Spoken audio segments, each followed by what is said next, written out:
Warren Smith went to Piers Morgan and he's telling us about communism. So I wonder, who am I going to agree with, Warren Smith or Stalin? Can I have an idea already, but let's go. I was invited onto Piers Morgan to challenge Slavoj Žižek, who's considered to be one of the most dangerous philosophers in the West. And I would also love to challenge you on this idea because I have the opportunity to speak to what people consider to be the most dangerous philosopher in the West or to the West. He's claiming that Trump is a form of fascist. I am tempted to call Trump a very specific kind of fascist. I find the hypocrisy astounding, given the fact that he describes himself openly as a communist when communism has led to the death of 100 million people. Based, exactly. Precisely. We should bring shame to communism. That's what we should do. And in the same manner that we bring shame to Nazism and in the same manner that we bring shame to fascism, instead what we're doing is that communism is absolutely permissible and you are awesome, bro, because proletariat and it's good for the people. What about the ones that ended up in the gulag? Or we don't speak about those. Nazism these days is anything you don't like, and the word fascism has been co-opted into meaning anything you like. This chocolate is fascist. I'm gonna eat it. I'm absolutely going to eat it. Fascist chocolate, thank you. Why are you comfortable describing yourself as a communist when over 100 million people have died under communism? Slavoj? Easy to answer. First, And when I point this out to him, things certainly get interesting. But in terms of his actions, which is how I always prefer to judge Trump, he hasn't behaved like Mussolini, has he? no, absolutely not. But you know what I absolutely agree here. That's why I emphasized that it's just one of the versions. You know where I see... But do we get into a slippery... Where does he get these versions of fascism, by the way? Based on what? Because we need to see, whenever we use a word, for instance, look at the word genocide. Genocide is a very specific legal meaning, apart from the linguistic one. So we're not just talking about the semantic field, but also legal applications. But people use genocide just to mean, unaliving a lot of people. That's not what genocide means. At that point, you should use a different term. Am I right? So in this case, he's using fascism, giving it a very specific nuance, but based on what? Who is he deciding this? What does it mean? Is it because of common parlance? Does common parlance change the meaning of words? And what if whenever it comes to any form of debate, discussion, or intelligent confrontation and clash of ideas, we should make sure that we utilize the words in the same way, because otherwise misunderstanding and miscommunication will occur. So what is this very specific meaning that he gives to fascism? slope here, Slavoj, and I say this with great respect, but once you start sort of having all sorts of different versions of fascism, it's very easy to then call pretty much everyone a fascist that you don't like. True. That is the flaw, and that is what Slavoj is doing. And that's exactly what's happening. Like we know, that's exactly what is happening right now. I also think he's doing that when he calls himself a communist. I don't think he's really a communist. Okay. Let me bring in Warren Smith to join us about it. You've been listening to this, Warren. Welcome to Uncensored. You're one of the world's great critical thinkers. So I agree. Warren is top-notch. apply some critical thinking to what you've been hearing from Slavoj. Yeah, it's a real honor to be able to talk to you, Slavoj. So I really appreciate this opportunity. I think it's an important conversation. I was just having this conversation yesterday, and the response I'm getting is similar to what you're describing, where the person claims, well, there are so many people that are accepting this new definition that just what makes Trump a fascist? Well, he's trying to get Jimmy Kimmel pulled off the air. That's what makes him fascist. And they said, well, that's not fascism. Yeah, but if enough people claim that, if enough people understand it as fascism, doesn't that make it fascist? And it's an interesting question. Do ideologies morph and change? Postmodernists would claim, yes, that's how language works. If enough people today claim this idea... Right, but that needs to be organically. It's similar to the change that has happened, and I probably make a video about this eventually, but it's similar to the way now the words man, woman are being changed and co-opted. Words, through time, do go through what is called a semantic shift, whereby they sometimes change meaning completely, or other times they just expand the meaning to adjacent, similar yet different, related versions of that meaning. But this always happens organically and slowly. It's not mandated by someone with a degree in gender studies who then screams at your face, it's ma'am. That's not how it works. That's not how language changes over time. And usually it's due to the adaptation from the majority, not pressure from minority. Ideology means this thing that it never used to mean. Right. Well, that's what we're saying it means, so that's what it means. Fair. But if we're actually looking at the original definition, the authoritarian pursuit of national purity through violence, Right. I would argue that our founding fathers were so genius in the way they were able to anticipate this ideology before it was ever articulated. It's as though it's always existed within the human spirit. There's these dualities, whether it goes into communism. Yeah, it's anti-individualistic in nature. That is one thing that all three totalitarian regimes of the 20th century have in common. Not the only thing, by the way, but definitely. And the loss of freedom of speech. Marxism, there's these dualities, whether it goes into communism, Marxism, and they recognize this framework will prevent this from ever being prevailing.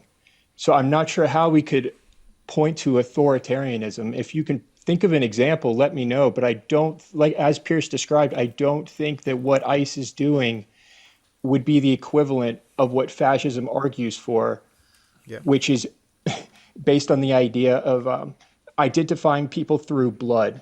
Yeah, he's right. Absolutely.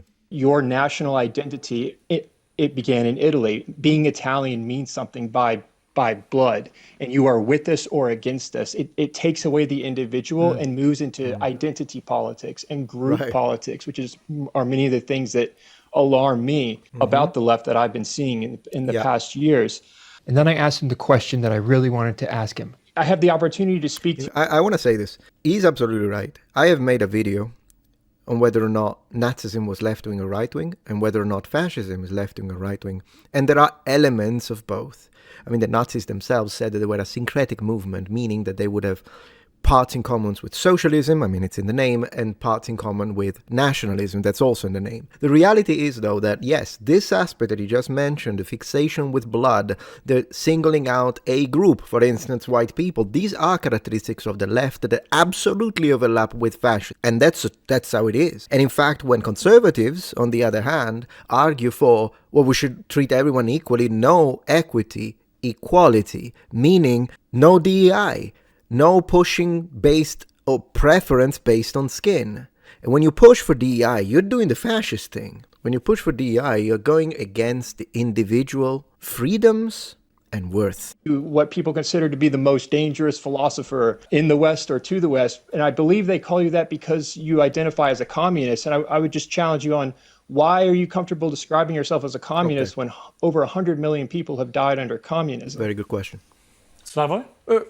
Easy to answer. Easy. I never quite got a response to this. I describe now myself as moderately conservative communist, crazy as this may sound. But let me answer you very seriously. And this would be an example of that. What is moderately conservative communism? What the heck is that? I'm just saying something so basic is changing, and my solution is not, of course, what we knew as communism. But I think, and I'm not even very original. Okay, so you're not a communist then. Here, that the problems we are facing, look, COVID.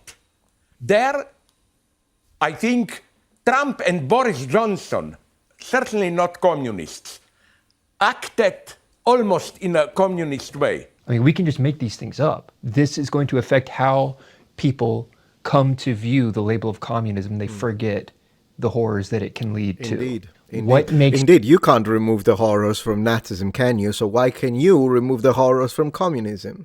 At this point, I'd rather you be straight and say, no, I think the gulags were based. I think you're a monster if that's what you think, but hey, at least you're being honest. You're not using, I'm actually moderately, conservatively, alternatively communist. You, a communist. I'm not even sure he is actually a communist. The crisis we are confronting, no reason to panic, but nonetheless, cannot be resolved, it cannot be even properly approached through the standard liberal, democratic, multi-party political system. Is he arguing for single party? Yeah, keep that for China, thank you. Are you pushing for a uniparty? Because people would claim that that's one of the primary attributes of fascism. Am I pushing for? Uniparty. A non-multi-party? No, I'm absolutely for pluralism and so on. But if the standard multi-party democratic system can't provide the solution, what are you arguing for? What specifically needs to change? We don't know what is happening there. Really. Fair enough. We have to think. But in relation to Warren's question, though, it's an interesting one, isn't it? About you being proud to call yourself a communist. So yet many people view communism as just an evil kind of mindset, ideology, as fascism. It's killed. In fact, I personally, I go even further than that. I think communism is the devil's mockery of some of the ideas that were pushed by Christianity, but it's the satanic version. But it's the satanic version. Killed over 100 million people at least. Yeah. It's been used in the same way that fascism and Nazism have been used to terrorize and oppress people and so on. So what do you and religion and Christians say? Some people have said, well, all right, you can be very anti-fascism. Most people are who are not fascists, but you defend proudly being a communist, and yet you know, because you know your history, just how malevolent communism has often been in the history of the planet. Based peers, finally. Not always, but in this case. So how do you reconcile sit those two things? Yeah. First, I've written much more than about fascism. I've written about communism. Irrelevant. And we don't have time to go into it. We never did really go in. So he refused to answer because he has no answer. It's either you say, no, I'm good with 100 million deaths. In fact, it's good. Or you say, oh yeah, those things were horrific, terrible. But then we need to say, then why do you choose the label? It's checkmate. So he never goes into it. That's insane. We didn't get a response to this question. I still don't know why he calls himself a communist. What I mean by communism, and I use this term, of course, in a consciously provocative way, is simply a mode of not even control, international regulation. For example, imagine a new COVID. We instantly felt a need to international cooperation. So communism is just international cooperation? But that's not communism. You know what communism is? This, my pet, 32X. This is communism, guys. So if you are far left, okay, we're buddies now because look, communism right here. How do you like it? You like it? Very nice. China, precisely because communists are in power there, but China? communists who learned the lesson, follows more faithfully market rules definitely than Russia or United States. So in other words, they're communist capitalists. Which is true. I mean, it's not even, I don't even know. They have the authoritarian aspect of communism and all the, if you speak, we will tank you. We will send the tanks and destroy you. No freedom of speech, no nothing, no liberty, nothing. But they like the money from capitalism. That's basically what it is. And then he points to China as an example, as though communism leads to true capitalism. It's confusing stuff. China is for me, and I am not pro-Chinese. I'm well aware of all let me get Warren's reaction to that. Yeah. I'm pro-ancient Chinese. I love Chinese people. I love the language, and I freaking love the dynastic history and culture. Not a fan of the government, though.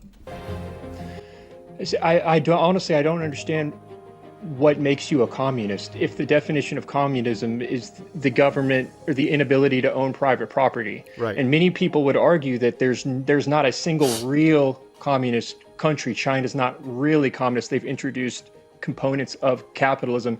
But the ideology of communism has been detrimental there, and that's where 50 million people died as a result. And the same people who say, oh yeah, communism is nice, it's good, it's for the people, then 2 people die because of ice, and oh, monsters. 50 million? And by the way, do remember that piece of shit scumbag. I've got one bone to pick with everyone. Remember that Giancarlo Esposito, piece of shit, said it's time for a revolution. He wants a revolution. Some people would die, but the rest of us would survive. And he says, if the whole world showed up in Washington, they'll kill 550 million or however, but the rest of us would survive. You filthy, disgusting coward. You would cower behind the walls of your private million mansion while people die. You are okay with 50 million. Disgusting virtue signaling piece of shit. So there is that. 50 million, guys. There's a lot of people who are comfortable with that number, apparently.